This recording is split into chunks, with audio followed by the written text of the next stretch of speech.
What was it like to work with Christopher Nolan on your first feature film?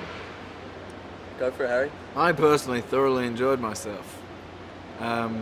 He's amazing. I've always been a massive fan of Chris's movies, and I think just getting to watch him work was felt like a big part of the whole experience. It was very surreal getting to watch him work every day, and it felt pretty amazing to be involved in the project, really, with him going.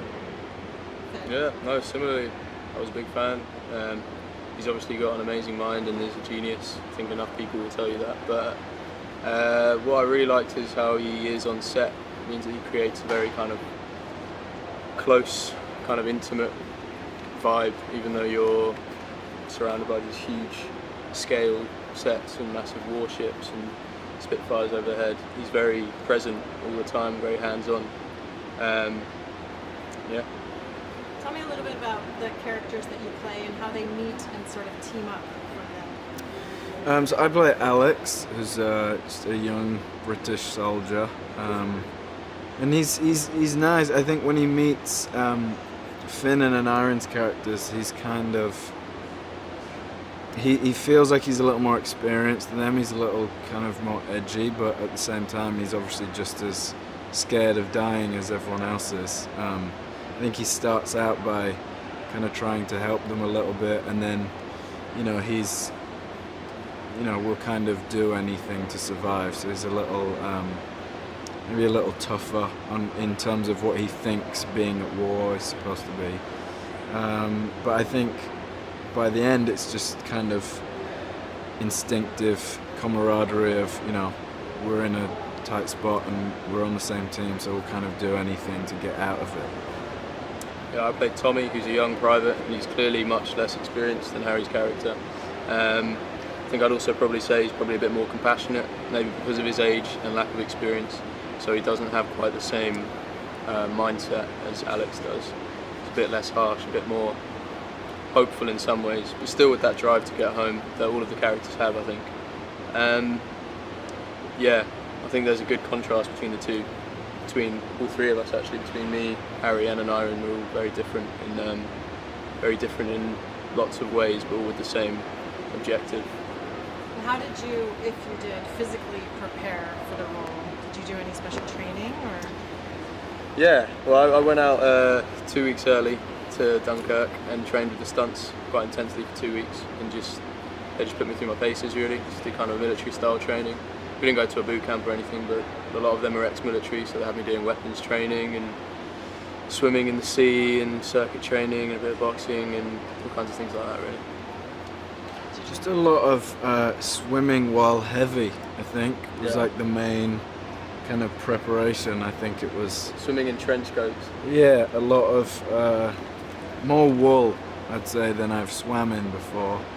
To make a habit of swimming. Yeah, I think it was good just to kind of, get an idea of how heavy you were going to be while, doing that stuff. And I think it definitely helped to just prepare you rather than going in the first day and being like, oh, this is quite heavy. But nothing too crazy, but just some training stuff. And what was it like to work on the actual beach where the Dunkirk evacuation took place? I'd say it created an interesting mood kind of while we were filming. I think being in the place where it actually happened, it's every time you would break between shots, you could kind of tell everyone's very aware of where they were standing, and I think it made it quite intense just in general. I feel like everyone was very aware of where they were and everything that happened there, and it's such an eerie beach. It's not like everyone who goes to visit it is going because so many people died there, and it's it has kind of a weird there's like an eeriness to it, so it made the dynamic of filming there interesting. Did it give you sort of a better understanding of what these soldiers went through? Yeah, definitely. I think Harry said Harry's bang on. It was sort of like a very sobering thing to go through, and kind of added something to the film and made us realise, I think, if you hadn't already before, how much respect and subtlety you had to treat this topic with, because they were real people. It was a terrible event, and it's not something to be taken lightly. You can't just go in and do an all guns blazing action movie. You've really got to treat it with the respect it deserves, I think.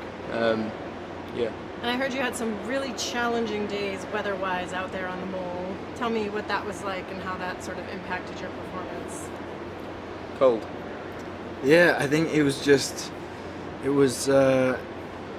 very cold. I think it helped in terms of it didn't require much acting in terms of the elements, and obviously you can't recreate the feeling of what actually would have been like, and the elements being tough is nothing in comparison to obviously what the soldiers would have gone through.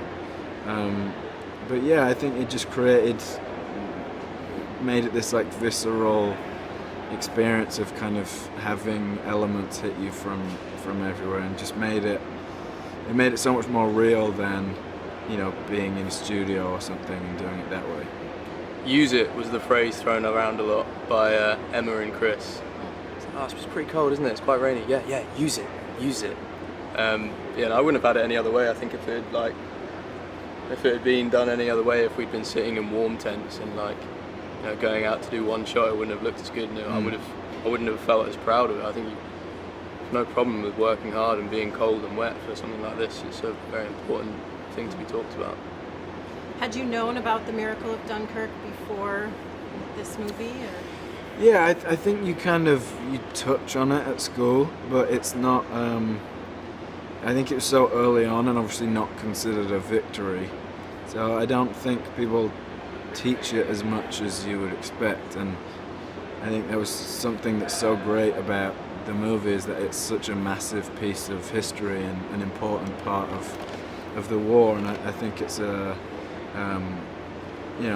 such an important part that isn't told that often, and I think it's a really good look into a piece of history that's often looked over.